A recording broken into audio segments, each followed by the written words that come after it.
Gabay si Fiel. Pumanaw ng pinakamamahal na abuela niyang si Lola Milagros. Isang bagay iyon na kahit paano ay napaghandaan na niya. Alam niyang darating at darating ang panahon na kailangan nitong mamaalam sa mundo. Matanda na ito. 88 anyos na ito nang mamatay. Gayunpaman, sa kabila ng nakaalamang iyon ay mas masakit pa rin para sa kanya ang pagkawala nito. Batid niyang mangungulila siya ng lubos dito. Batid din niyang hahanap-hanapin niyang paggabay, pagkalinga at pagmamahal na buong puso at walang pag-iimbot na ibinibigay nito sa kanya. Ang pampalubag lamang niya ng kanyang kaalamang naging mahaba at makabuluhan ng panahong inilagi nito sa mundo. Hanggang sa kahuli-hulihang araw ng buhay nito ay naroon ito sa Divine Child Children's Home, isang DSWD accredited shelter para sa batang nakatamo ng pang-aabuso o hindi kaya inabandona ng mga magulang. Karamihan sa mga wards ng institusyon ay nagmula sa Maynila. Pangalawang tahanan kong ituring ni Lola Milagros ang nasabing lugar. Isang guro ito sa eskwelahan doon na pinopondohan nito at ng iba pang pilantropo at ipinatayo para sa mga batang taga-shelter. Kasalukuyan nagtuturo ito na mawalan nito ng malay tao. Agad na isinugod ito sa paggamutan, subalit sa kaswiang palad ay hindi na ito umabot doon ng buhay. Ang sabi ng doktor na sumiri dito ay cardiac arrest ang sanhi ng pagkamatay nito. Komplikasyon daw iyon na dala ng cancer nito sa matris. Noon lamang niya na pag-alamang may ganung sakit pala ang lola niya.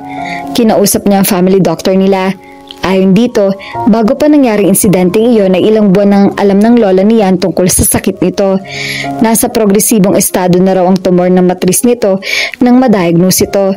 Sa makatuwid, wala ng Lunes ang siyansa para dito. Sa grado ng kanser nito, ang tanging nagawa na lamang ng doktor ay ang ipaalam dito kung hanggang kailan na lang ang buhay nito. Pagkatapos niyang matuklasan ang lahat ng iyon, sa simula ay nagdaan naman siya sa labis kay Lola Milagros. Dahil sa naglihim ito sa kanya, subalit nagpakatao na rin siya na para din sa kanya kaya sinarilin niya ang sakit nito. Natitiyak niyang ayaw nitong mag-alala siya. Nang maunawaan niya iyon ay parang bulang naglaho ang tampo niya rito. Ganun talaga ito. Inuuna nito ang iba pa bago ang sarili nito. Kaya naman mahal na mahal niya ito. Para sa kanya ay talagang ito ang lahat ng katangian ng isang mabuting tao at alam niyang hindi siya nag-iisa sa pananaw nito. Nasisiguro niyang iyon din ang nasa isip ng mga tao sa maliit o malaking paaraan ay naging bahagi ng buhay nito. Ang lola niyang huwaran niya, wala siyang ibang nais kundi ang paramarisan nito. Kaya naman nangako siya sa kanyang sarili na magsisikap siya ng mabuti nang sa gayon ay maging ganap na madre siya gaya ng nais nito para sa kanya. Nakagawa na iyon ng hakbang patungo sa hangarin niya. Nakapagbitiw na siya ng trabaho sa naisimutin na niya sa application niya para sa pagkanobisyada. Kursong edukasyon ang kinuha niya sa Provincial College sa lugar nila at halos isang taon din siyang naging elementary science teacher sa Divine Child Academy bago siya nagpasyang baguhin ang daang tinatahak niya. Natagpuan kasi niyang hindi lubos ang kaligayahang nakukuha niya sa pagtuturo. Laging tila may nadarama siyang kulang sa kanyang pagkatao kaya napagtanto niyang marahil ay wala ron ang calling niya. Naiengganyo lamang siyang maging isang guro dahil sa lola niyang isang kapita-pitagang guro. Bagaman hindi yun ang bokasyon na nais nito para sa sarili, sa kalaunan ay natutuhan din itong mahalin ang pagtuturo. Hindi nito inilihim sa kanyang frustration nito sa buhay. Ayon dito, mula pagkabata, ang tanging ibig nito ay maging isang madre subalit tumutol ang mga magulang nito. Dahil masunuring anak ito, hindi nito ipinaglaban ang pangarap nito. Sa halip ay sinunod nito ang gusto ng mga magulang nito. Pero batid niyang hanggang sa pagtanda ay taglay pa rin nito ang panghihinayang na hindi nito tinugon ang calling nito. Dahil hindi ito maaaring magbadre, ay pinili na lamang nitong maging isang guro.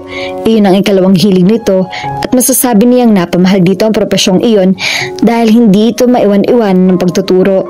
Madalas nitong sabihin sa kanya na wala nang hihigit pa sa sense of accomplishment na darama nito kapag nagtuturo ito.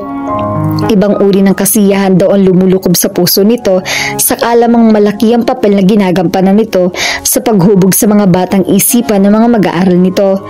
Naniniwala siya sa lahat ng sinasabi nito. Nakikita niya sa mga mata nito sa kabila ng lahat ay kontento ito sa buhay nito.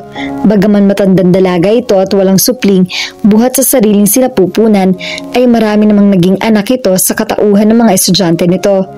Hindi sila direktang maglola ni Lola Milagros. Kapatid lang ito ng ina ng kanyang ama. Gayunpaman, higit pa sa lola, bagkus ay isang ina ang turing niya rito. Sa poder nito siya lumaki.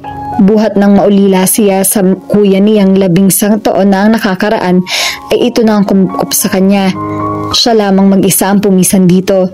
Sa lumang bahay ng kanilang pamilya sa Cavite, Laguna, sila tumira habang ang Kuya Gastonia ay nanatili sa bahay nila sa Maynila. Kinailangan nilang maghiwalay dahil naging abalay na ito ng labis sa pangangasiwa ng mga negosyo na iwan ng kanilang ama. Hindi nito magbibigay sa kanya ang panahon at paggabay na nauukol para sa noon ay isang dalagina tulad niya. Malaki ang agwat ng edad nila ng kuya niya. 25 anyos na ito, samantalang siya 11 anyos pa lamang nang maulila sila. Anak ito ng kanyang papa sa unang asawa nito. Pagkaraang balo ang kanilang mga ama, ay maraming taon pa ang lumipas bago ito nagpakasal uli at siya naging bunga ng pagsasama nito at ng ikalawang asawa nito.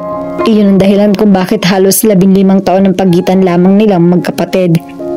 Nang magbalik ang naglalakbay na diwa niya sa kasalukuyan, nang lapitan siya ng kuya niya. Nasa tabi nito ang nobya niyang si Steph. Mahigit 4 na taon ang relasyon ng mga ito at masasabi niyang nagmamahalan ng tunay mga ito. Mabait ang babae at gusto niya ito para sa kuya niya. Nagtataka lamang siya kung bakit kamakailan lamang nagpasyang magpakasal ang mga ito, gayong alam niyang matagal nang nagsasama mga ito bilang mag-asawa. Noon kasing kumuha siya ng board exam ng nagdaang taon, ay ilang araw siyang nanatili sa bahay nila sa Maynila at natuklasan niyang doon din pala tumutuloy si Steph. Matagal din niyang pinagnilayan kung sasabihin ba niya o hindi kay Lola Milagros ang napag-alaman niya. Sa bandang huli, hindi na niya ipinarating dito ang impormasyong iyon dahil tiyak na hindi nito matatanggap iyon. Konserbatibo at sinaunang pananaw ni Lola Milagros pagdating sa moralidad. To a certain degree, she too was that way. Aminado siya sa bagay na iyon. Kaya nga nahihirapan siyang lunukin ang katotohanan ng nakikipag-live-in ng kuya niya. Marahil isa sa mga araw na iyon ay kakausapin niya ito tungkol sa mga bagay na iyon. Paalalahanan niya itong hindi tama ang ginagawa nito dahil taliwas iyon sa kagustuhan ng Diyos. "How are you holding up?" tanong sa kanya ni Steph. Nakakaunawang ngumiti ito sa kabahagyang pinisilang kanyang braso.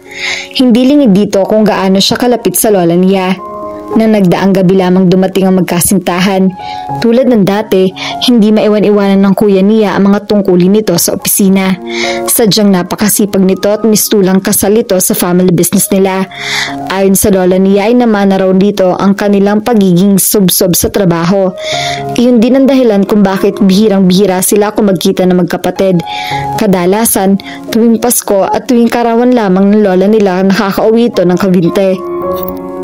"Mabuti naman, subalit madalas ay nalulungkot pa rin ako," tugon niya sa tanong ni Steph. Inalo siya nito. Sinabi nitong itanim na lamang niya sa kanyang isip na kapiling na ni Lola Milagros ang may kapal. "Mag-usap tayo kapag nakaalis na ang lahat ng bisita," wika naman ang kuya niya. Nang umagang iyon ay nihatid nila sa huling hantungan ng mga labi ng kanyang abuela. Ubod ng daming sumama sa kanila para makipaglibing.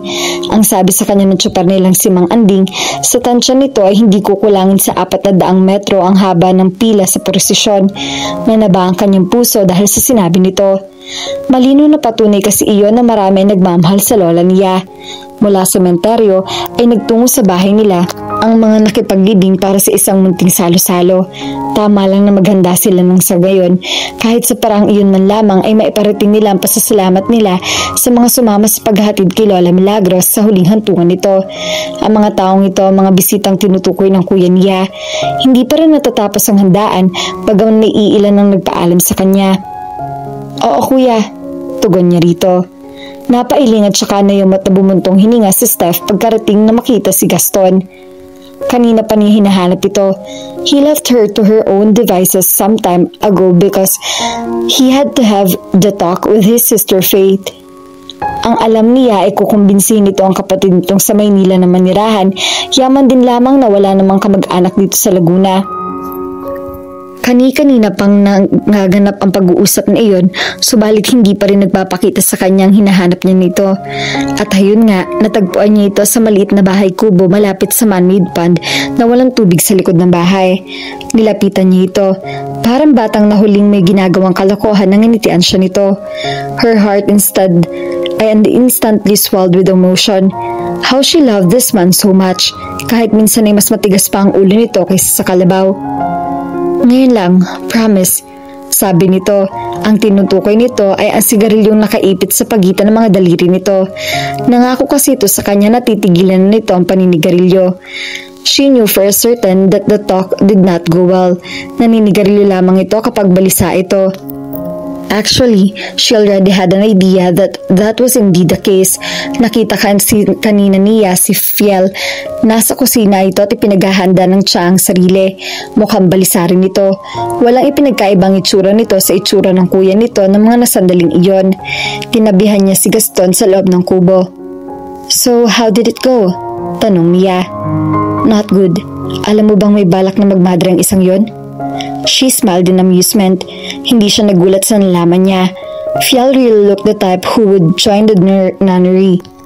Ang manang-manang kasi nito. If she remembered correctly, the girl was only 22 years old. Pero mas fashionable pang manamit ang mga kanyang ina kaysa rito. Goodness, come to think of it. Pati lola niya ay mas fashionable pa kaysa rito. Lihim na napailing siya nang maalala niya ang suot nito kanina.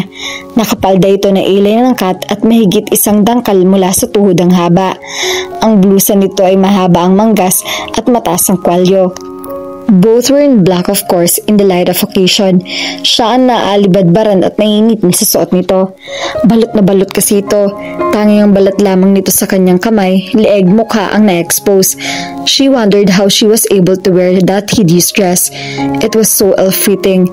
May hahambing niya ang fit niyon sa kapote. It was such shame. Such a waste too.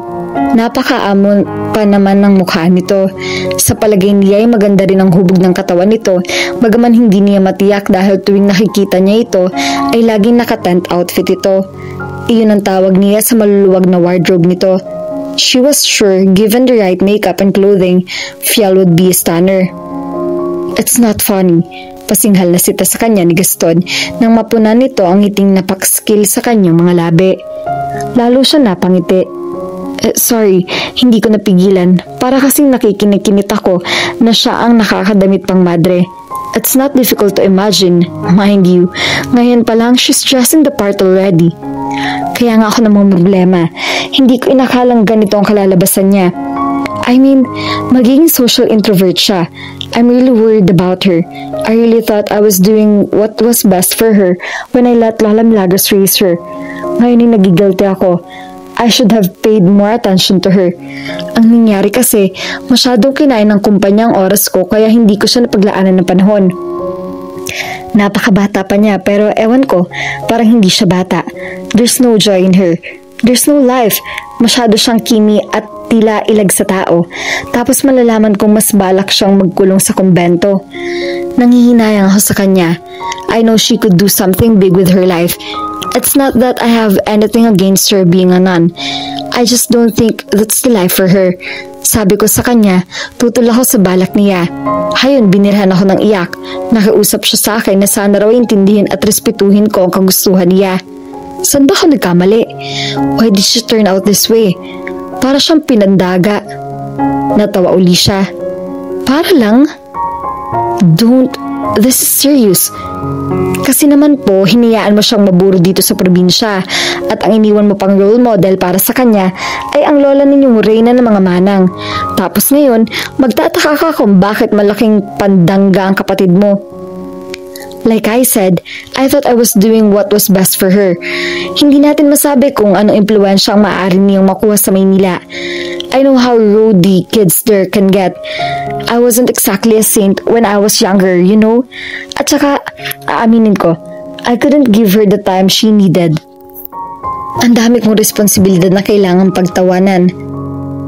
Don't be too hard on yourself. Your sister turned out okay. Mabait siya. Hindi siya pakawala. She's not into drugs. Hindi siya mamamatay tao. Yada yada. I know. Still, hindi ako mapalagay hanggat hindi ko siya natutulungan. She needs a break from all this. Itinaas nito ang kamay na Emanuel sa paligid. But enough about me and my sister. Alam kong marami ka nang iniintindi with planning our wedding and all. Silly, alam mo ng mga problema, may problema ko rin. So anong balak mong gawin tungkol kay Fiel? Papayagan mo siya bang magmadre? Umiling ito na maigting. Of course not. Not yet, at least. Not until after she experienced life first. I don't want her simply exist. I want to enjoy her life and everything that goes with it. Maybe get a career, have her own place, have a circle of friends her own age, and entertain suitors. It could hurt for her to try having a boyfriend too. Para naman malaman niya kung anong namimiss niya kung tinutukoy niya ang pagpasok niya sa kumbento. After all that, kung desidido pa rin siya magmadre, then I have no choice but to agree. So how do you plan on doing that? Tanong niya. One step at a time. First things first, kailangan niyang sumama sa akin sa Maynila. I need to drag her out of this rut and she's in. Sa tingin mo papayag siya? No, pero gagawa ako ng paraan. Paano? I have an idea. At sinabi nito sa kanya ang ideya nito. Palaging absent-minded si Gaston. Iyon ang napunan ni Steph sa katipan mula nang magkabalikan sila sa Maynila 3 araw na nakakaraan. Nang araw na iyon ay kamiting nila ang wedding coordinator nila. Bagaman 6 na buwan pa bago ang petsa ng kanilang kasal, ngayon pa lang inaasikaso na nila iyon nang sa gayon ay hindi sila gahulin sa oras at panahon sa preparasyon. So, which will it be? Tanong ng wedding coordinator. Katatapos lamang nito ilahad ang mga advantages at disadvantages ng mga lugar na posible nilang magamit bilang venue ng reception. Ngayon ay gusto nitong malaman kung alin sa mga nabanggit nito ang pipiliin nila. Bumaling siya kay Gaston. What do you think, honey? Tanong niya rito, subalit tila hindi siya naririnig nito. Gaston, untag niya rito sa mas malakas na tinig. Ha? Tila wala sa sariling balik nito. Obviously, naglalakbay na naman ang isip nito. Napabuntong hininga siya. Where do you want our reception to be held? Ikaw nang bahala. Whatever you choose is fine with me. Napailing siya. Kung umasta ito ay parang hindi 1 linggo lamang ang nakalilipas, ay mas excited pa ito sa wedding preparations nila kaysa sa kanya. Give us a couple of days to think about it. Sabi na lamang niya sa wedding coordinator. Pagkatapos ng meeting nila ay tinanong niya si Gaston. By then ay nasa loob na sila ng sasakyan nito at pabalik na sa opisina. What's eating you? You seem to be out of it lately. He sighed.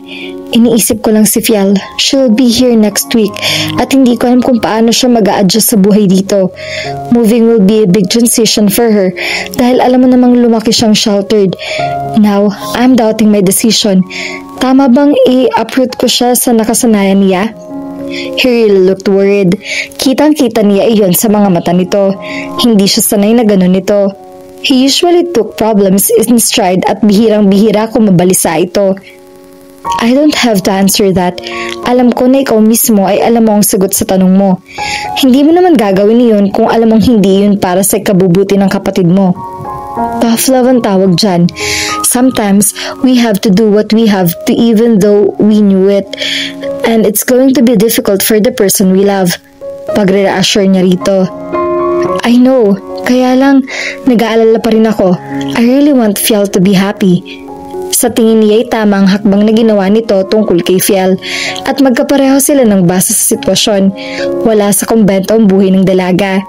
Sa malaot madali ay ma-realize din ni Fiel iyon.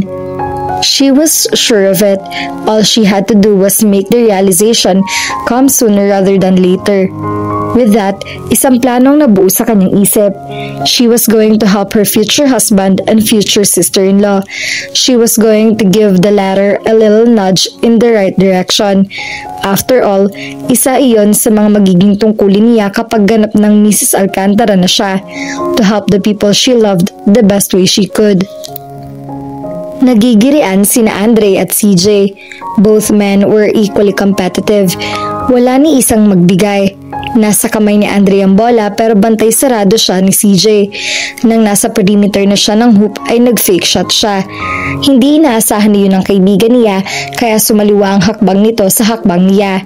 Isang sidestep at counting dribble mula sa kanya at pagkatapos na mahaba-habang 9-all score ay naipasok din niya sa wakas ang bola sa hoop. First reach 10 ang laro nila kaya siya ang nanalo. Sino ngayon sa atin ang laos? Mayabang na sabi niya. Mula nang sunduin siya nito sa bahay nila hanggang sa makarating sila sa basketball court na iyon sa clubhouse ng village ay panay ang pang-aalaska nito sa kanya. Ayon dito, laos na siya at wala nang binatbat ang game niya. Yeah right, pinagbigyan lang kita. Anito. You wish, he scoffed. 2 taon pa lang ang lumilipas mula nang magretiro siya bilang professional basketball player. Oo nga't hindi na siya kasing aktibo kumpara nung atleta pa siya pero hindi siya nagkukulang sa ehersisyo kaya masasabi niyang physically fit pa rin siya. Ergo he knew he won the match fair and square. His friend CJ was still in the pros. Off-season lamang kaya naroon ito pansamantala sa bahay ng mga magulang nito sa Tanay. Otherwise, doon ito sa townhouse nito sa Mariposa nakatira. Kapag nasa Tanay ito ay hindi maaring hindi siya dayuhin ito. They had been friends since they were kids.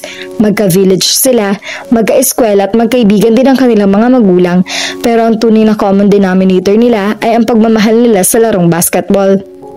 Needless to say, his decision to quit was not an easy one. Likas na may puwang sa kanyang puso ang naturang sport. Lamang ay tulayan na lang siyang nadismaya sa paraan ng pamamalakad ng mga league organizers. Nang maging professional player siya, ay natuklasan niya kung ano talaga nangyayari sa likod ng mga tourneys at iyon ang lantarang dayaan at bentahan ng laro. Of course, money was involved. That was given. May mga sindikatong dinudungisan ng sport na mahal niya lamang para lang kumita ng pera. Pyramid betting the modus operandi ng mga ito. Mula nang matuklasan niya iyon ay na-disillusion na niya iyon. The feeling escalated over the years. Isang araw, dumating siya sa puntong hindi na talaga niya masikmura ang nangyayaring dayaan at bentahan. And so he just quit in the middle of a very dirty final game. He just upped and left. Hindi niya tinapos ang kontrata niya para sa isang sikat na telecommunication company. Naturally, his ass got sued. Malaki rin ang binayaran niyang danyos, but he had no regrets.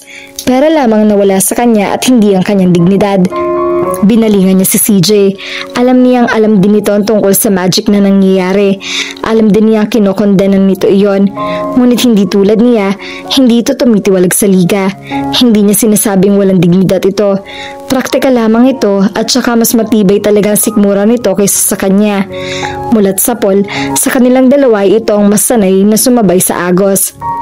Saan tayo? Tanong niya rito. Dahil ito ang talo ay sagot nito ang merienda nila. Long-standing deal na nilang dalawa yon since time immemorial. Sa bahay na lang, magluluto raw si mama ng lasagna dahil darating si ate. Anito. Di yata tila na isahan siya nito. Paano lalabas na libre ang merienda kung sagot ng mama nito yon? Pero hindi na bale. Walang tatalo sa pasta ng mama nito kaya hindi na siya umangal. Sure, sabi niya. Dumiretso sila sa Land Cruiser nito. Sa sasakyan na siya nagpalit ng t-shirt. Hindi nagtagal ay narating nila ang bahay ng mga ito. 4 na kanto lang naman ang layo nito simula sa clubhouse. Hello Tito Chris, hello Tita Cory. Bati niya sa mga magulang ng kaibigan nang madatnan nila mga ito sa sala. Bakit ngayon lang kayo? Nauna na kaming kumain. Wika ni Tita Cory pagkatapos niyang halikan sa pisngi ito. Si CJ ang tumugon. Nagkasarapan kasi kami sa game. Sinong nanalo? Tanong ni Tito Chris. Si CJ uli ang sumagot. Pinagbigyan ko lang isang topa. As long as it helps in soothing your ego, sige lang kung saan ka maligaya. Pang-aasar niya. Ano ba naman yan anak? Huwag mo sabihin na bakla ka para rito kay Andre samantalang wala sa kondisyon ng isang to. Ganun na nga ho tito, lalampa-lampas sa court itong junior nyo. Tatawa-tawang sabi niya. Baka naman umaksyon kagabi si Junior. Ano anak, umaksyon ka nga ba? Ngumisi si CJ. Itinatanong pa ba yun pa? Sexy ba? Kamusta naman ang performance? Magsitigil nga kayo mag-ama, wala kang ibang alam kundi kahalayan. Inakbayan ni Tito Chris at si Tita Cory. Ikaw naman sweetheart, masyadong mainit ang ulo mo. Hamot mamayang gabi, palalamigin natin yan. Batok ang natamon nito mula kay Tita Cory. Tumawa ng malakas si CJ.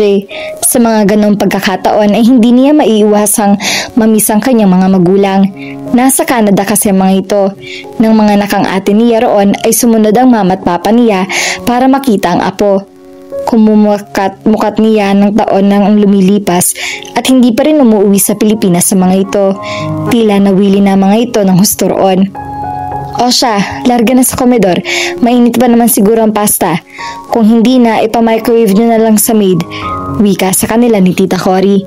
Ganun nga ang ginawa nila. Dumiretso sila sa komedor at doon natagpuan nila si Steph, ang kaisa-isang kapatid ni CJ. Mas matanda ito sa kanila ng 2 taon. Oh, andito pala ang old maid. Pang-aasar niya kay Steph. He couldn't help himself. Ang sarap kasing pikunin nito. Alam niyang may nobyo ito, ngunit ni minsan ay hindi pa niya nakita ang lalaki. Madalas ay niloloko niya ito na inimbento lamang nitong di umano'y nobyo nito. Kapag ginagawa niya iyon ay napipikon nito. Hindi niya inasahan ang nag-reaksyon nito. Sa halip na umasim ang mukha ay ganun na lamang ang ngiti nito. Andre, she exclaimed. Ako nga, pangagaya niya sa tono nito. Alam mo bang kanina pa kitang hinihintay? Paano kung malalaman hindi ka rin naman nagsasabi? Pamimilosopo niya. Ikaw talagang sadya ko kaya ako nagpunta rito. Matagal nang bumuko dito ng tirahan. May sariling condo unit ito sa Ortigas malapit sa pinagtatrabahuhan nito. She earned good money. Vice President ito sa furniture company na pinapasukan nito. Bakit? Tanong niya. May ipopropose kasi ako sa'yo. Nakakahiya ka ate. Ganyan ka na ba kadesperada at pati itong si Andrea alokin mo ng incident proposal? Hirit ni CJ. Iisan likaw ng bituka nila pagdating sa pangalas ka sa atin nito. Yuck! Dagdag pa nito na anino isang konyotik na kolehiyala. Shut up! Kumain ka na lang dyan at hayaan mo kami mag-usap nito si Andre. Hinawakan siya nito sa kamay at hinila siya palayo. Teka, kakain din ako. Angal niya. Mamaya na, importante sasabihin ko sa'yo. Tiningnan niya si CJ, humihingi ng saklolo. Gutom na talaga siya. Kagagaling lamang nila sa laro at mabilis ang metabolism niya. Nagkibit balikat lang si CJ. Wala siyang nagawa kundi magpahila sa atin ito. What? Nanlalaki ang mga mata at hindi makapaniwalang bulalas ni Andre. Tuluyan na niyang nakalimutan ang pangangalam ng kanyang sikmura pagkatapos niyang marinig ang nais nangyari ni Steph. Sa lanay sila humantong pagkatapos nilang iwan si CJ sa komedor. Wala kasing tao sa bahaging iyon ng bahay. Hindi pa man nag-iinit ang pag-upo niya sa silya ay sinabi agad sa kanya ni Steph ang plano nito. So, are you going to do it? Are you crazy? No way! Mariing tanggi niya. Nanulis ang mga nguso nito, anyong magtatampo. Ganyan ka. Nung ikaw nangangailangan ng tulong, hindi mo kailangan magdalawang isip. Tinutulungan agad kita. Tapos ngayon, maliit na pabor lang ang hinihingi ko sa'yo. Hindi mo pa ako matulungan. Alam niyang nangongonsensya lamang ito, pero tinablan pa rin siya sa sinabi nito. Malaki ang utang ng loob niya rito. Indeed, he owed her one. Pagkatapos niyang bayaran ng danyos na hiningi sa kanya ng korte para sa kaso ng breach of contract na isinampa laban sa kanya, ay nalimas ang lahat ng savings niya. At 30 years of age, balik uli siya sa simula. He had no steady income, he had no career, and he was flat broke. He had nothing to show for himself except for the shirt on his back. Working in the office was out of the question. Masyado na siyang matanda para sa isang entry-level position. Isa pa, batid niyang mababa ang sahod sa level na iyon at hindi sasapat ang pangangailangan niya. Kaya naman hindi na siya nagtatakang mag-apply. And yes, aminado siyang hindi matatim ng kanyang ego ang magtrabaho sa mababang posisyon. After all, he was a celebrity.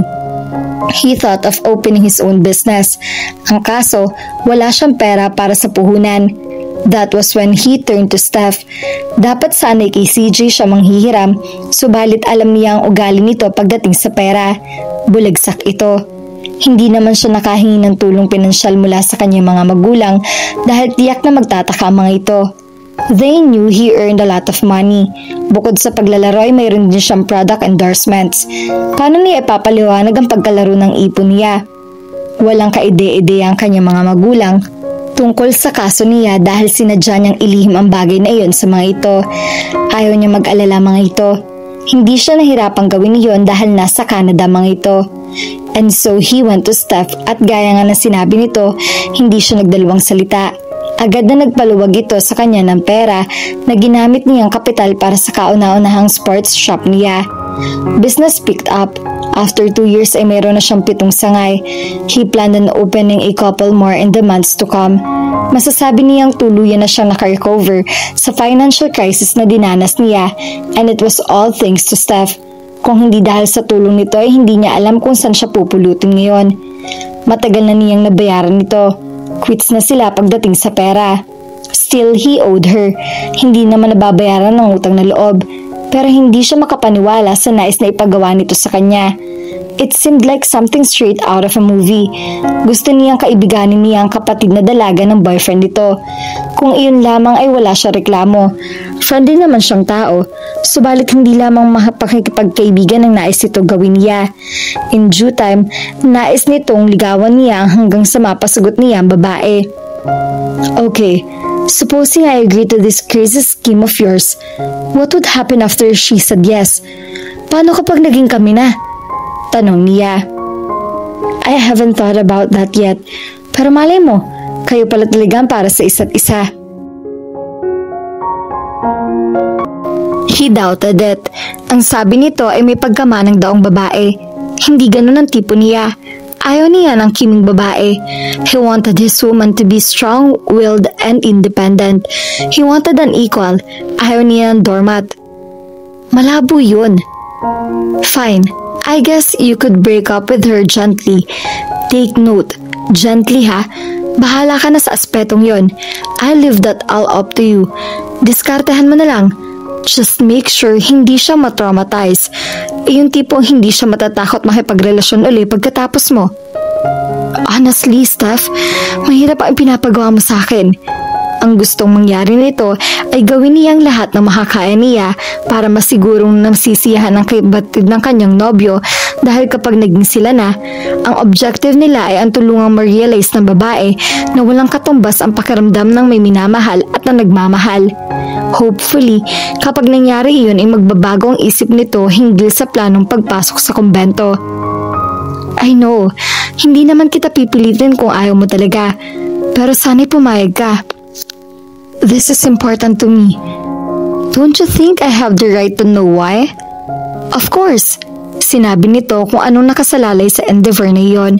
Apparently, she just wanted her boyfriend to worry less about Fiel. Palitan mo na lang kasi. Irereto na lang kita sa mga kaibigan ko. Hindi pwede. Mahal ko si Gaston. Simple ngunit makabuluhan tugon nito. He sighed. Ano pa bang masasabi niyo ron? Tell me about the girl. Wika niya. Nagpaunlak ito. Inilarawan nito sa kanya ang si Fiel na iyon. And the more he heard things about her, the more his hesitation grew. No doubt about it. He could make her say yes to him. He knew he was irresistible once he turned on the charm. At ang hindi pagmamayabang iyon, he was simply stating the fact. Ang pag-aalinlangan niya ay nag-uugat sa kaalamang hindi siya mag-e-enjoy sa bagong trabaho niya. This wannabe non-girl sounded like a total bore. Mabuti sana kung kasing ganda nito si Julie Andrews ng The Sound of Music. But that was highly unlikely. Hindi kailangan kumontrata ng tagaligaw ni Steph kung ganun nga. May picture ka ba niya? Tanong niya. Wala eh. Pagkasabi niyon ay lumawak ang pagkahangiti nito. Malinaw na ipinapahawatig niyon na ikinukonsidera niya ang gustong ipagawa nito sa kanya. Totoo yon. Ayaw man niya, pakiramdam niya ay wala siyang choice. Malaki talaga ang utang na loob niya rito. Kahit paano ay gusto niyang tulungan ito gaya ng ginagawa nitong pagtulong sa kanya. Walang kasiguruhang maibabalik niya rito ang perang hinihiram nito. Yet she still gave him the money. Malaking bagay ang tiwalang iyon ay binigay nito para sa kanya. Bukod doon, hindi naman ito basta kapatid lamang ng kaibigan niya. Parang tunay na kapatid ang turing niya rito. Halos sabay rin silang lumaki. She was like family, and from what he knew, family was always stood by each other. Alright, payag na ako. Pasalamat ka at in between girlfriends ako ngayon. Sa wakas ay sabi niya. Thank you, thank you. Sa labis na kasiyahan ay napatalon at napayakap pa ito sa kanya. Nauunawaan niya ang rason sa likod ng hibang na plano nito. She was a woman in love. Kung pag-ibig at kaligayahan ng isang taong malapit sa kanyang puso ang nakasalalay, maano ba naman na ang ilang linggo o ilang buwan at the most na sakripisyo galing sa kanya. Panay ang buntong hininga ni Fiel. Hindi bukol sa kanyang kalooban ang gagawin niya, subalit wala siyang pagpipilian. Ngayon lamang humiling sa kanyang kuya niya at hindi niya maaatim na huwag pagbigyan nito. Nang araw ng libing ni Lola Milagros ay nakapag-usap na sila ng masinsinan ng kuya niya. Nasabi na niya rito ang gusto niyang pumasok sa kumbento. Mukhang hindi nito naibigan niyon. Gayunpaman, bahagya lamang siyang nabahala. Naniniwala siyang kapag nasanay na ito sa ideya ay matatanggap din ito ang pasyon niya. Ang buong akala niya nagkakaintindihan na sila, ngunit hindi pa pala rin natatapos ang diskusyon. Kinaumagahan ay pinatawag uli siya nito at nag-usap uli sila sa study.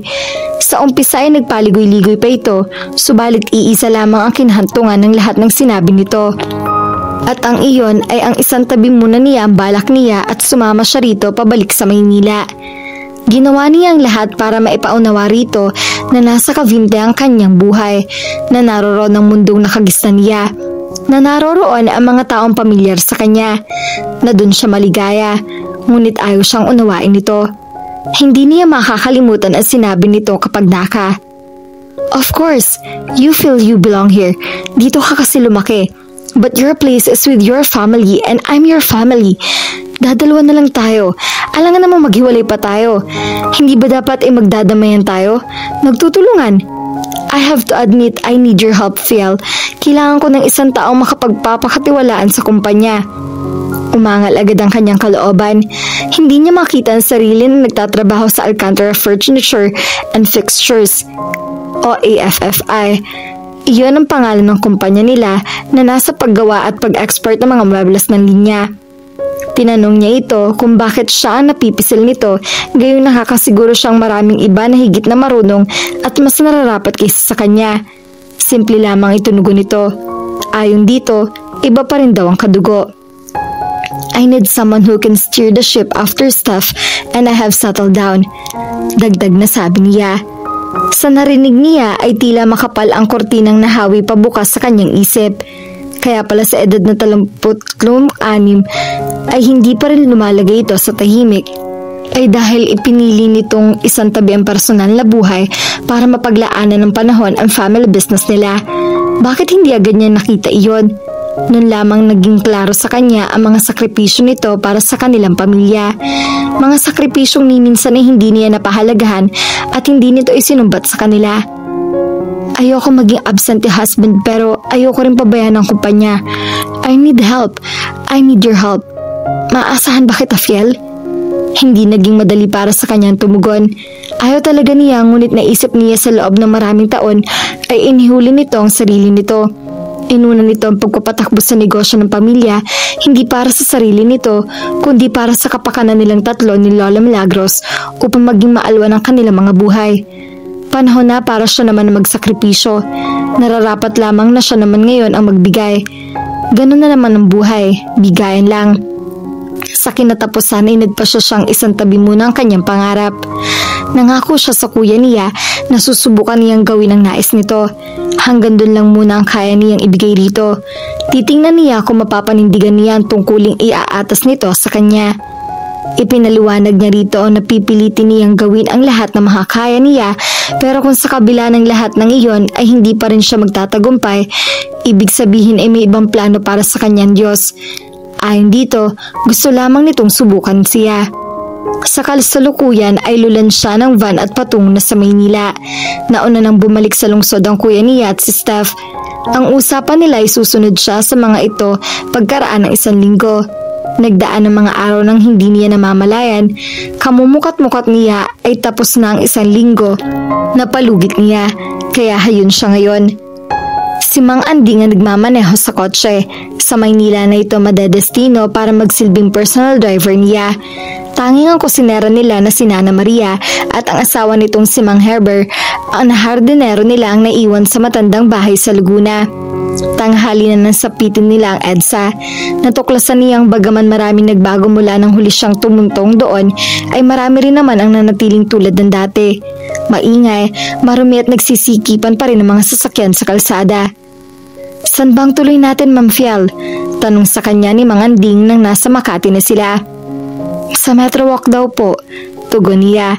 Iyon ang ibinilin sa kanya na lugar ng kanyang Kuya Gaston. Kanina nag-usap sila sa telepono. Ang plano nila ay manananghalian muna sila roon at pagkatapos ay saka pa lamang sila tutungo sa main office ng AFFI. "Pakigiyan mo na lang sa akin kung saan matatagpuan ang sinasabi mong lugar. Alam mo naman bagong salta lang ako rin eh." Nakapakagat-labi siya. Paano gigihan ng isang bagong salta ang isa pang bagong salta? Sa loob-loob niya. Bahala na. Tatlong kababaihan, obviously college girls mula sa kabilang mesa, ang kanina pang napapansin kay Andre. Ayaw niya lumabas na bastos kaya ningitian niya na lang mga ito. May mission siya kaya naroroon siya sa restaurant na iyon. He was there to meet a wannabe nun. Si Steph ang nakaisip ng plano nila. Kunwari magkikita sila roon by accident. Siyempre pa, kasama nito si Fail. Introduction would be the maid.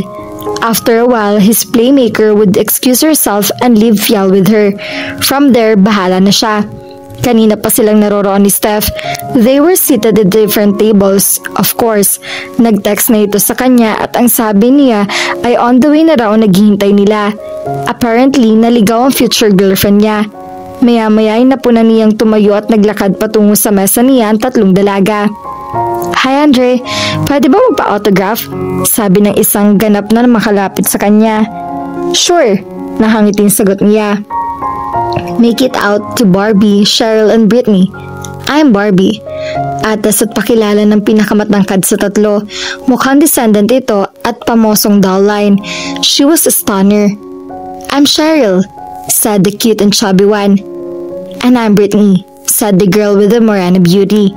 Pinirmahan niya ang notepad na inilahad ni Barbie. As always, he punctuated his signature with the number 20. Iyon kasi si number niya nung professional basketball player pa siya. Can we join you?" Tanong ni Brittany nang isauli niya ang notepad. The remaining girl, Cheryl, was it. Just giggled. Actually, hindi niya na ituloy ang balak sana niyang sabihin dahil inagaw ng babaeng lumapit sa mesa ni Steph ang atensyon niya. Napalunok siya. If that was Fiel, no wonder she needed help. Goodness, ano bang suot nito? Kortina? Bakit ang luwag ng bestida nito? At saang lupalop ito nanggaling? Sa Siberia? Bakit balot na balot ito? According to the weather report, it was 34 degrees Celsius outside. Mabutit hindi ito inaatake ng heat stroke. Hindi naman deformed ito, hindi rin dabyana o duling o nagkaosli ang nguso nito na parang kabayo. Speaking of kabayo, tigidig. Base sa kakapiranggot na balat nito na naka-expose, ay mukhang wala naman yata iyon. Gayon pa man, na-turn off talaga siya rito. Hindi niya lubos na masabi kung matino ang facial features nito o hindi. May kalayuan din kasi ang distansya nito mula roon. Idagdag pang halos sakupin na ng makapal na horn yung glasses nito ang maliit na mukha nito. Kung ayaw nito mag-contacts, sana man lang ay pumili ito ng matinutinong antipara nang sa gayon ay hindi ganun ang itsura nito. Sa totoo lang, naalala niya ang tipaklong dito at ang buhok nito ay nakapaloob sa fishnet. Fishnet ba yun? Naningkit ang kanyang mga mata sa pagsipat dito. Fishnet nga. Galing ba to sa food production line? Bakit nakanat ang buhok nito? He cringed. Ano bang gusot na napasok niya? So, Andre, is it okay if we join you? Narinig niya ang ulit ni Barbie. He was supposed to say no dahil nang may mission siya roon, pero nung masilayan niya ang babaeng tipaklong ay biglang nagbago ang isip niya. Please sit down. You'll be doing me a favor. Mabilis na saad niya. Great! Isa-isa nang pumesto ang tatlo na nakapalibot sa bilog na mesa. He then called the waiter. Habang nagaganap ang order taking ay napasulyap siya kay Steph. Inihulog nito ang table napkin nito sa sahig. Iyon ang napagkasundo niya ng signal. Ang ibig sabihin niyon ay lumapit na siya dito. Well, wala siyang balak lumapit dito. He was not reneging on his promise. Pero kung ganun kasagwang itsura ng didiskartehan niya, hindi niya gagawin niyon at pampublikong lugar pa. Nakakahiya. Kapag sinita siya ni Steph na tiyak na gagawin ito, idadahilan na lamang niya si Barbie and friends, kunwari hindi niya maiwan ang mga ito. Nagtataka si Fiel kung bakit nakakunot ang noo ni Steph. Napaparanoid lamang ba siya o totoong may nagawa siyang hindi nagustuhan nito? Hindi niya masabi dahil hindi niya kilalang lubos ang ugali nito. Tuwing may okasyon lamang sa kabinti niya nakakasalumuha ito. Napuna niyang nahulog na naman ang table napkin nito. Kanina pa niyang napupuna na maya't mayang nahuhulog yon. May pagka-buffer fingers ba ito? May problema ba, Ate Steph? Tanong nito nang hindi siya makatiis. Aha? Tila nun lang bumalik sa kanya ang atensyon nito. Ang sabi ko, may problema ba? Mukha kasing balisa. Walang problema. Nagkibit balikat at ipinagpatuloy na lamang niya ang pagkain. Nang dumating siya sa restaurant na iyon, ay laking gulat niya na ito ang natagpuan niya. Ayon dito, nagkaroon daw ng emergency meeting ang kuya niya kaya ito na lamang nakipagtagpo sa kanya. Sa AFFI din ito nagtatrabaho bilang isang executive. Iyon na naging daan para makilala ito ng kuya niya. Naisip niyang mainam na ring hindi marating ng kanyang kuya na sa tagpuan dahil nagkaroon sila ng mahaba-habang panahon ni Steph para magkausap. Kung magiging sister-in-law niya ito, mabuting habang maaga ay makakapagpalagayan loob na niya ito. Maya-may napakunot noo siya. Nakita kasi niyang tila may pinandidilatan nito sa gawing dukuran niya. Ano nangyayari dito? Bakit kakatuwa itong umakto? Gusto na tuloy niyang isiping may tililing ito sa utak. Hindi ito tumigil sa ginagawa. Aktong lilingon na sana siya pero makita niya ng kung sinong nakausap nito. Pero napansin siya nito. Maagap na tinapik nito ang braso niya para hulihin ang atensyon niya. So, tell me, Fiel, nasabi na ba sa'yo ni Gaston kung anong magiging trabaho mo sa AFFI? Tanong nito. Ang pagkakaalam niya ay sa Human Resources Department muna siya madidestino para ma-familiarize niya ang kanyang sarili sa mga tauhan nila. Iyon ang sinabi sa kanya ng kuya niya at iyon din ang sinabi niya kay Steph. Good, that's good. Pagkatapos niyon ay pinakilala na nito sa kanya sa paraan ng kwento ang mga importanteng personalidad sa kumpanya. Gaya ng inaasahan ni Andre, naputukan siya ni Steph sa ginawa niyang pagtalikod sa planong napagkasunduan nila. Nang gabing iyon din ay nagtungo ito sa bahay nila para lamang dakdakan siya. Nakakainis ka. Ang tino-tino ng usapan natin. Simple instructions lang, hindi mo pa nagawa. Anito, anong magagawa ko kung dinigsa ako ng mga fans ko? Tatawa-tawang pagdadahilan niya. Ikaw nga, Angie, tigil-tigilan mo ako. Para namang hindi kita kilala. Madali mo mapapaalis sa mga yon kung gugustuhin mo. Mumisi siya. Totoo naman kasi ang sinabi nito. So what happened? Bakit biglang nabahagyang buntot mo? Right, like that would ever happen. For your information, hindi nabahag ang buntot ko. Kaya nga ako nagtatanong, why didn't you follow through? Ang linaw ng plano natin. Every 2 minutes yata ay hinuhulog ko ang table napkin ko, pero hindi mo naman ako pinapansin. Iyon pala, may kaharutan ka ng mga kolehiyala sa mesa mo. Mabuti na lang at hindi nakahalata si Fiel. Agaw niya sa alam niyang sasabihin ito. Siyang dahilan, dagdag pa niya. What? He decided to be honest with her. Naman, Steph, malayo pa ang Semana Santa. Bakit gusto mo na akong pagpenitensyahin? Sinundan niya ng sinabi ng ubod ng habang litanya tungkol sa first impression niya kay Fiel. Ang yabang mo, maganda si Fiel. Kulang lang siya sa fashion sense. Pero ang mas mahalaga ay mabait siya. That's more than I can say for you. Bakit? Mabait din naman ako ah. Kung hindi ako mabait, papayag ba naman ako sa kahaybangan mo? Mula nang sugurin siya nito sa bahay ay noon lamang umaliwala sa mukha nito. So you're still in? Naninigo ng tanong nito. Of course. I gave you my word, didn't I? Great. Sabi ko na nga ba, maaasahan talaga kita. Ginugol nila ang mga sumunod na minuto sa pagbuo ng panibagong plan of attack. Malinaw na nakasaad sa desk planner ni Fiel na Sabado na kinabukasan. Hindi siya makapaniwalang kay bilis ng lumipas ng mga araw. Noon lamang niya na malayang nakaisang linggo na pala siya sa AFFI. Sa HRD siya nakadestino gaya ng gusto mangyari ng kuya niya. Management trainee ang designation niya at nagre-report siya sa ilalim ng VP for HRD. Naalala niya ang sinabi ng boss niya noong unang araw niya roon. To be honest with you, I don't know what to call you.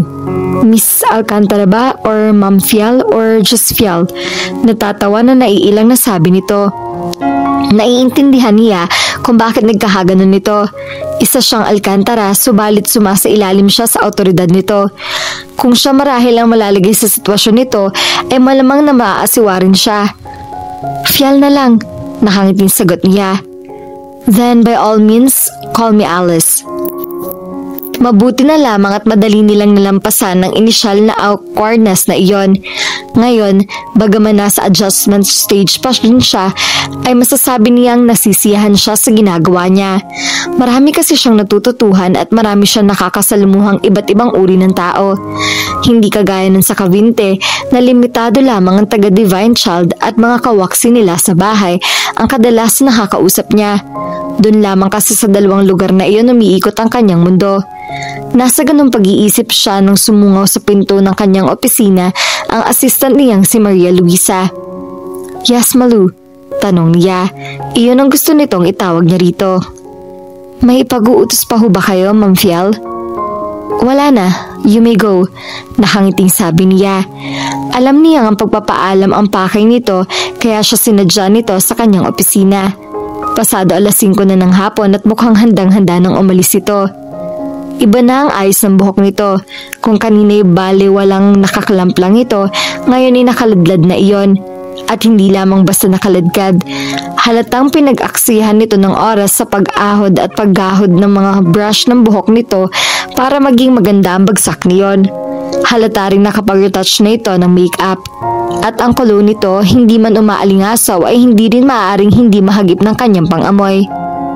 Kayo ma'am, hindi pa ba kayo uuwi? Wala ba kayong gimmick? Tanong nito. Maya-maya rin siguro uuwi na ako. Sagot niya. Okay, bye po. See you on Monday. Yes, see you on Monday. Nang makaalis na ito, sinapo niya ang kanyang pisngi at napatingin siya sa kanyang kasuotan. Hindi niya maiwasang ikumpara ang suot niya sa suot ni Malu. Nakakahiya mang aminin pero mas matinupang manamit ang assistant niya kaysa sa kanya. Hindi lingid sa kanya na nagiging tampulan na siya ng mga biro ng mga empleyado nila. Isang beses, pagbukas niya ng pinto sa stairwell, ay nalunigan niya ang nagtatawa na ng ilan sa mga ito. Nasa ibang palapag siya kaya hindi siya napuna ng mga ito. Subalit dinig na dinig siya o mas tamang sabihin ang itsura niya ang nalilibak ng mga ito. Daig pa raw niya ang isang Betty Lapea. Kung sino man ang babaeng iyon ay wala siyang kaide-ideya at parang ayaw na rin niyang malampan at dahil tiyak na hindi siya matutuwa. Ugali niyang maghagdan kung isa o dalawang palapag lamang ang kailangan niya ang tahakin. Ngunit sa pagkakataong iyon ay hindi siya tumuloy sa stairwell at gumamit na lamang siya ng elevator. Aaminin niyang napahiya siya at bahagya nasaktan sa mga naririnig niya. Noon lamang nangyari iyon sa kanya. Dati naman kasi ay naging balakid sa kanya kung paano siya manamit. Basta decent at komportable ang suot niya ay ayos na sa kanya. Palibhasa, hindi niya namulatan sa sumabay sa moda. Itinanim ni Lola Milagros sa kanyang isip na hindi mahalaga ang panlabas na anyo ng isang tao. Ang importante ay kung gaano kalinis ang kalooban nito. Pero ngayon, pagkaraang muni-muni ay magpatagtanto niyang kailangan niyang makapagbigay kung ayaw niyang patuloy na pagkatuwaan siya ng mga tao. Pati na rin ang mga empleyado niya. Wala na siya sa probinsya at iba na ang kalakaran sa lungsod kung saan mapagmata ang mga tao. Kung ayaw niyang mapuna, ay dapat huwag siyang gumawa ng bagay na kapuna-puna. Sa madaling sabi, kailangan niyang iayon ng estilo ang laman ng kanyang cabinet. Bago pa magbago ang kanyang isip ay dinampot niya ang auditibo at pinindot ang local number ni Steph. Inalok na siya nito noon na samahan siyang mag-shopping, subalit tumanggi siya. Ngayon itatanungin niya kung bukas pa ang alok nito. Alam niyang kakailanganin niya ng tulong nito sa pamamili dahil wala siyang ideya kung saan at paano siya magsisimula. Pagdating sa fashion ay wala talaga siyang kaalam-alam. Baka kung ano pang mabili niya kung mag-isa lamang siyang tutungo sa department store. Hindi nagtagal ay narinig niya ang tinig nito sa kabilang linya. Pagkaraang batiin nito ay sinabi niya ang dahilan ng pagtawag niya. Mabilis sa pumayag ito nang iyain niya itong mag-shopping. Ang sabi nito, bukas sa bukas din daw ay sasamahan siyang mamili nito. Ganun nga nangyari. Kinabukasan, maaga pa lamang ay tumulak na sila patungo sa Makati. Malaking convenience na nasa bahay nila ito nakatira dahil hindi na nila kailangan magkita pa sa kung saang lugar. Sa isang mall na kung tawagin ay Glorieta siya dinala nito. Ayon dito, magsasawa raw siya sa dami ng mga boutiques doon. Natuklasan niyang hindi ekseherasyon lamang ang sinabi nito dahil halos mauta siya sa dami ng mga tindahan ng damit at sapatos na bumungad sa kanya nang marating nila ang lugar. I'll take you to all my favorite store. Okay lang ba yun sa'yo? Sige. Iyon lang at excited na hinawakan nito ang kanyang kamay. Kung saan siya dadalhin nito ay alam naman nito at ito nakakaalam. Hindi na niya mabilang kung ilang pasilyo ang nakilukaan nila. Kung pababalik-balikin siya sa pinagmulan nila ay hindi niya magagawa kahit doon nakasalalay ang kanyang buhay. Urban & Co. ang pangalan ng unang tindahan na pinuntahan nila. Iginala niya ang kanyang paningin sa loob ng tindahan. Pagbaling niya kay Steph ay nagulat siya nang makitang kip-kip nito ang ilang piraso ng nakahanger na damit. Try this on. Nito. Magpoprotesta sana siya at gusto niyang sabihin dito na masyadong makulay at tila tinipid sa tela mga napiling nito. Pero hindi siya nito binigyan ng pagkakataon. Sa halip ay hinila siya nito patungo sa fitting room. Halatang walang balak ito na tumanggap ng sagot na hindi mula sa kanya kaya nagpataanod na lang siya. Ang unang nadampot niya pagpasok niya sa fitting room ay isang bestida na mapusyaw na asul ang kulay. Hanggang sa palda na 2 pulgada bago umabot sa tuhod ang haba. Saglit na nag-atubili siyang isukat iyon dahil sa tingin niya ay hindi siya magiging komportableng babae habang suot niya iyon. Pero naengganyo na rin siya dahil mukhang masarap sa pakiramdam ang telang yon. Pagkatapos maisuot ang damit at makita niya ang kanyang sarili sa full-length mirror ay mapaawang ang kanyang bibig. Hindi siya makapaniwalang siya ang babaeng nasa salamin. Ibang-iba kasi ang kanyang itsura.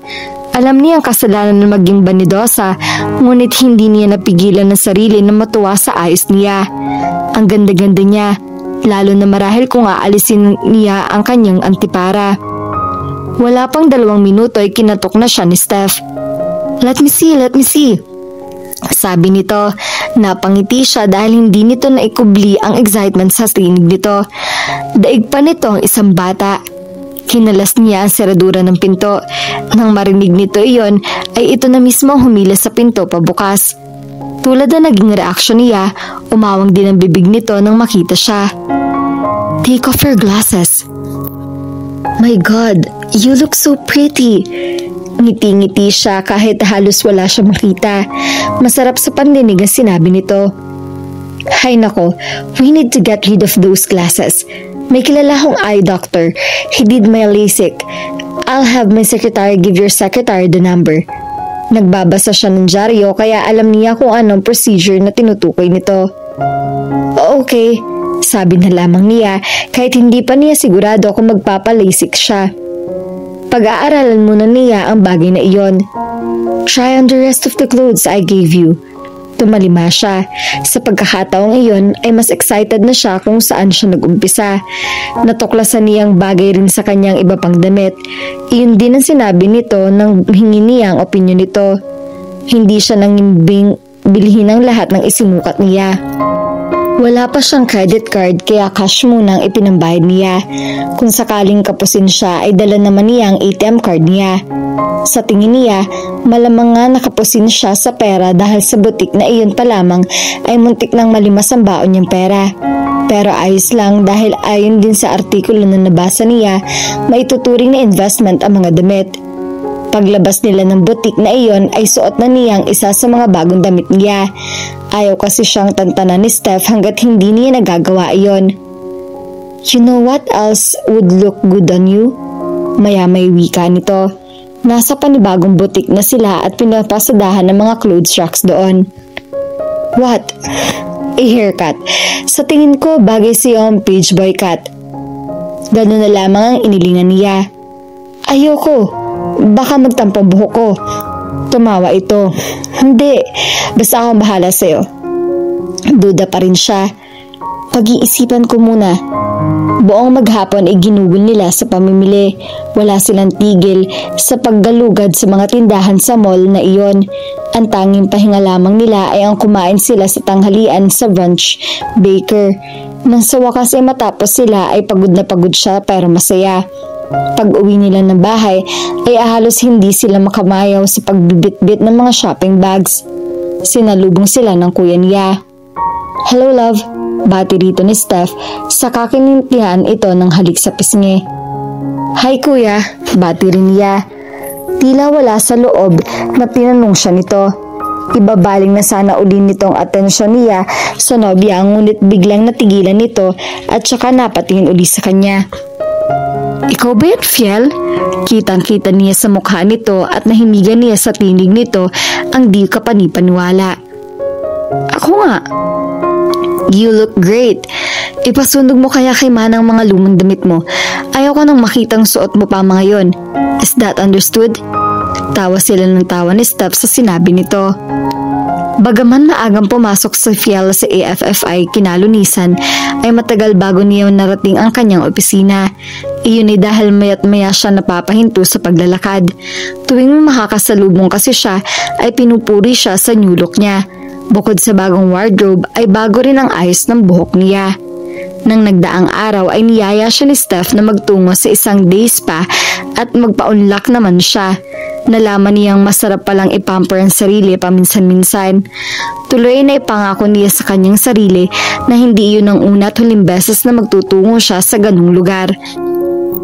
Nasiyahan siya ng lubos sa mga pinaggagawa sa kanya, partikular ang facial, diamond peel at purifin treatment sa kanyang mga kamay at paa. May salon din sa naturang establishmento at kinulit siya ng kinulit ni Steph hanggang sa makumbinsi siya nitong magpa-style ng buhok. Naisip niya kung sakaling hindi niya maiibigan ng gupit niya ay pwede naman siya magpahaba ulit ng buhok.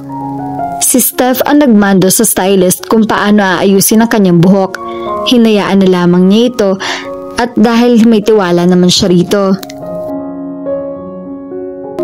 Pagkatapos siya maggupitan ay napatunayan niyang hindi siya nagkamali ng pinagkatiwalaan. Maganda at nagustuhan niya ang kinalabsan ng gupit niya. Hindi naman ganoong binawasan ang kanyang buhok. Nilagyan lamang siya ng layers sa magkabilang gilid ng mukha para tumingkad at kinulot niyon sa pamamagitan ng curling iron. Ang sabi sa kanya ng binabaing stylist na nag-asikaso sa kanya ay katulad daw ng gupit ni Tyra Banks ang gupit niya. Nang tanungin niya kung sino ang tinutukoy nito, ay pinakitaan siya nito ng magazine. Isang supermodel pala si Tyra Banks. Ngunit hindi sa buhok natatapos ang transformasyon niya. Habang tinuturuan siya ng stylist kung paano gamitin ang kolorete at curling iron na nabili niya, ay naririnig niya lumikha ng tunog si Steph. Nang pumihit siya para alamin kung ano nangyari, ay nakita niyang hawak nito sa magkabilang kamay ang antipara niyang nahati sa gitna. Oops! Sabi nito at saka humagikik. Alam niyang sinadya nitong baliin ang kanyang salamin pero hindi niya makuhang magalit dito. Napailing na lamang siya at saka nagbuntong hininga. Bago sila umuwi ng hapong iyon ay dumaan muna sila sa optometrist at ngayon sa kauna-unahang pagkakataon sa buhay niya ay nagka-contact lens ang kanyang mga mata. Sa wakas ay narating din niya ang kanyang opisina. Habang tinatalunto niya ang pasilyo na magdadala sa kanya sa opisina niya, ay panay pa rin ang pagpukol ng compliment sa kanya ng mga nadaraanan niya. Miss Fiel, bagay sa inyo. Miss Fiel, you look nice. Miss Fial, ang ganda niyo ngayon. Ang mga iyon ang karaniwang naririnig niya. Panay naman ang pagtango, pangiti at pagpapasalamat niya sa mga pumupuri sa kanya. Pagdating niya sa dulo ng pasilyo, ay nakita niya lumabas si Steph mula sa pinto ng opisina ng kanyang boss. Hindi sila sabay kung pumasok. Kailangan nila maghiwalay ng sasakyan dahil kadalasang may ibang lakad dito at ang kuya niya pagkagaling ng opisina. Nagpapalitan sila ng pagbati ni Steph. Kasunod ay pinuri din nito ang ayos niya. Pagkatapos ay nagpaalam na ito. Ang sabi nito ay marami pa raw kailangang gawin nito. Sa sandaling panahon ng pananatili niya roon ay napagtanto niyang kung workaholic ang kuya niya ay pumapangalawa ito. Gusto niya iyon dahil ibig sabihin niyon ay hindi nito inaabuso ang pagiging nobya ng kuya niya. Hindi porke may namamagitan dito at sa big boss nito ay papatay-patay nito sa trabaho. Pumasok na siya sa kanyang opisina at sinimulang harapin ang mga kailangan niyang harapin.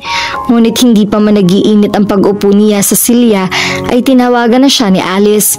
Siya na lamang daw ang humarap sa representative mula sa nakuha nilang sponsor para malapit sa Sportfest na kumpanya. Kabilang ang aktibidad na iyon sa Employer Relations Program Department nito. Ipapadala ko na lang via email ang dapat mong i-discuss sa kanya. Okay, anong oras siya darating? Tanong niya. Around 11. Inabot niya ang post-it pad nito at ang ballpen sa harap niya. Anong pangalan niya? Tanong niya. Tumugon ito at isinulat siya papel ang pangalang sinabi ng taong kakausapin niya. Andre Dueñas. Andre believes in coming in prepared. Nagpagwapo talaga siya para sa meeting na yon. He took his sweet time in the shower. He donned his best pair of jeans. He even splashed on some cologne. Ayaw niyang may masabi sa kanya si Steph.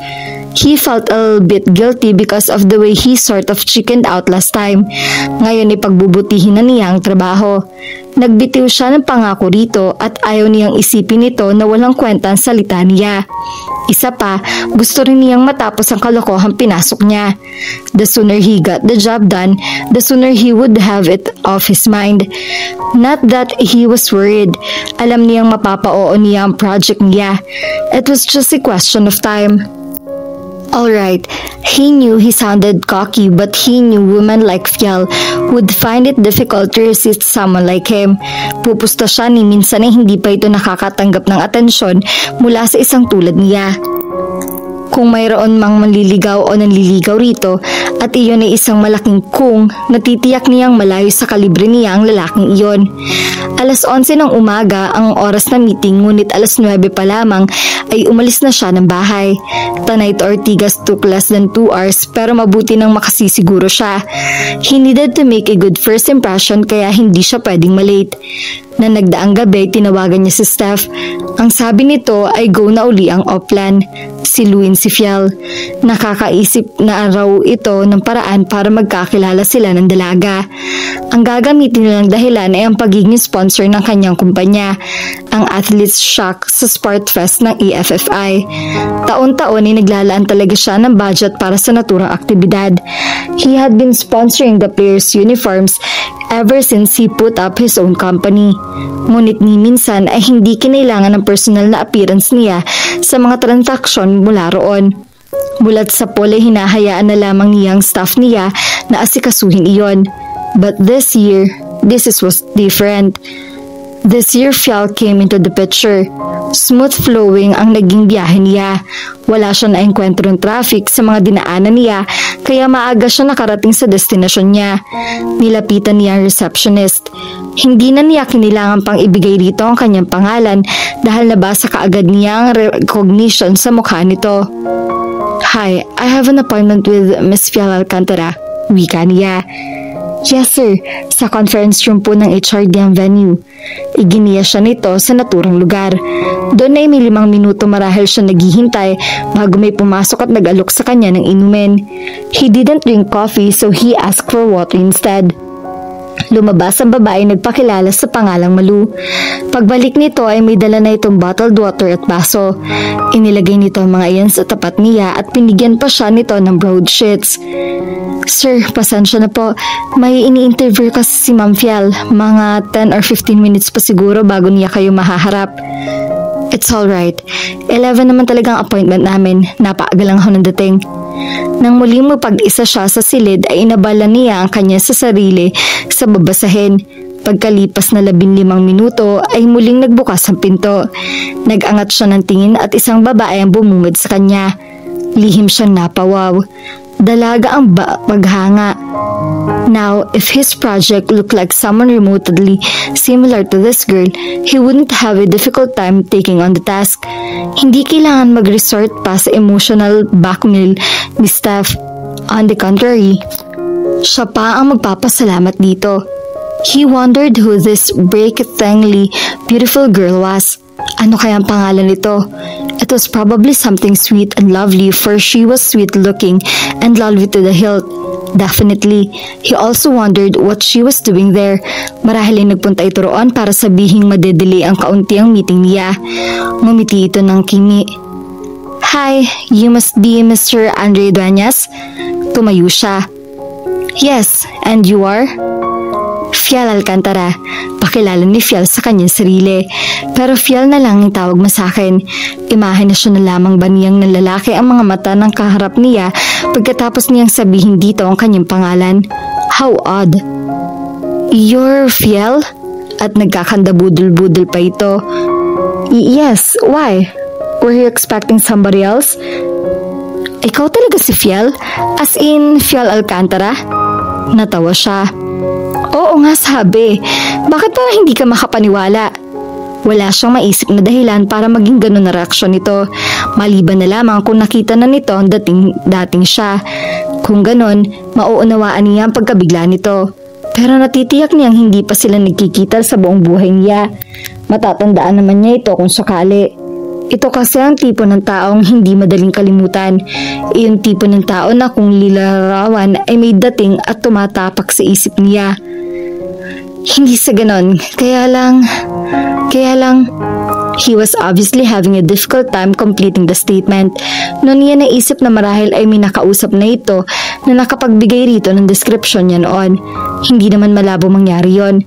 At kaya marahil mukhang nahihirapan ito magpaliwanag ay dahil hindi nito alam kung paano sasabihin sa paraang hindi siya ma-offend na katotohanan. Nagpasya na siyang tapusin ang pagdurusa nito. Never mind, let's just start over. Hi, I'm Fial. Pagkasabi niyon ay nilahad niya ang kanyang kamay dito. Relieved na tumikwas ang dulo ng mga labi nito. Napansin niyang maputi at maganda ang mga ngipin nito kahit medyo sungki ang dalawa sa harap. And I'm Andre, sabi nito at saka inabot ang kamay niya. Sa pakiwari niya ay biglang naglaho ang kanyang kamay. Tila nilamon niyo ng ubod ng laking kamay nito. Pero sa kabila ng sukat ay katakatakang magaan at banayad ang hawak nito. Please have a seat, bahagyang nabulol na sabi niya. Hindi niya maintindihan kung bakit bigla siyang narattle. Ano nangyayari sa kanya? Bakit tila masyado siyang naaapektuhan sa simpleng pagdaitin ng kanyang mga kamay sa kamay nito? Tumalima ito. Siya naman ay umupo sa kaibayo nito. Pagkatapos ay isa-isa na niyang tinalakay ang agenda ng meeting nila. Good morning, ma'am. Good morning, Malu. Balikbati ni Fial. Bahagya nakakunot ang kanyang noo. Nababaghan siya dahil mas masigla ang ginawang pagbati sa kanya ng assistant niya. Mayroong kakatuwa sa ikinikilos nito, subalit hindi lamang niya matumbok kung ano. Tila ba sinisilihan nito nang hindi mawari? Ewan, hindi niya alam. Hiningi na lamang niya rito ang schedule niya para sa araw na iyon. Pagkaraang makuha niya ang printout ay nagtuloy na siya sa kanyang inner office. Binuksan niya ang pinto at nagulantang siya sa bagay na sumalubong sa kanya. Sa pondibdib na napahakbang siya paatras. Nagkabungguan tuloy sila ni Malu dahil nakasunod pala ito sa kanya. Kanino galing ang mga yan? Tanong niya. Ang tinutukoy niya ay ang floral arrangement ng iba't ibang uri ng mga bulaklak. Bawat isa ay may matingkad ang kulay. Dilaw, rosas, asul, puti, kahel at iba pa. Nakaka-overwhelm ang bouquet dahil bukod sa buhay na buhay at masigla ang kulay, ay ubod pa iyon ng laki. Halos sakupin na niyon ang malapad na coffee table na kinaumpukan niya. Kinikilig na humagikik muna ito bago bumangon. Kay Andre Dueñas yata, ma'am.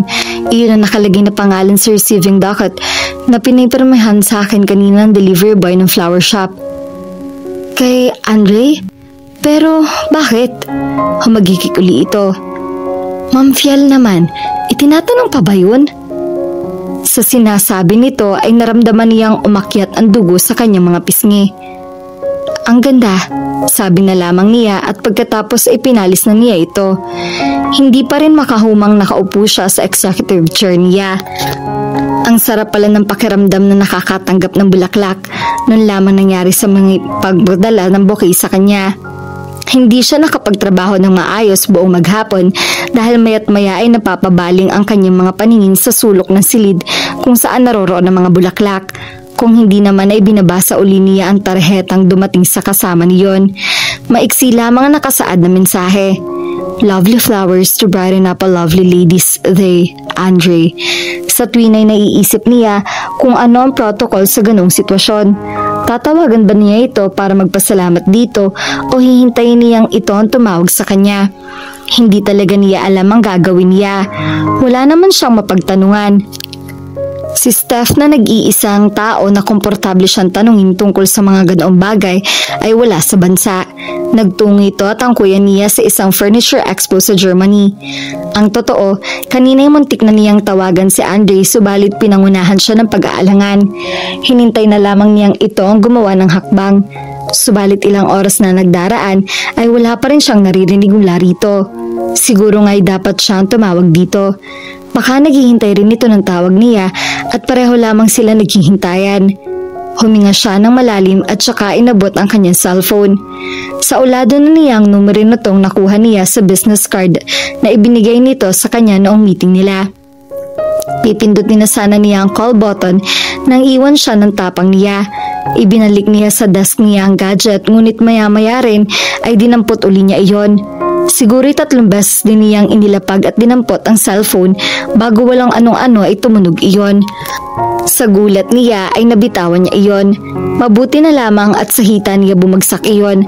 Nang damputin niya ay nakita niya ang numero ni Andre ang nakarehistro sa screen. Mabilis na bilis ang tibok ng kanyang puso nang pindutin niya ang answer button. Hello, Hania. Hi, Fiel. Napangiti siya nang marinig ang boses nito. Hi, did you receive the flowers? Yes, ang gaganda. Salamat. I'm glad you like them. Listen, I was just wondering, are you doing anything tonight? Ha? Tama bang iniisip niyang gagawin nito? Aanyayahan ba siyang lumabas nito? Because if you're not too busy, maybe we could go out? Ha? Hindi nga siya magkakamali ng iniisip. Alam niyang para siguro siyang tanga sa kahaha. Pero hindi niya mapigilan ang kanyang sarili. Hindi pa rin makaagapay ang kanyang diwa sa nangyari. Her very first date invite. Gusto niyang itatakin sa kanyang isip at namnamin ang bawat sandali. Namamangha siya dahil sa loob ng 22 taon niya sa mundo ay ngayon pa lamang siya naranasan ng iyon.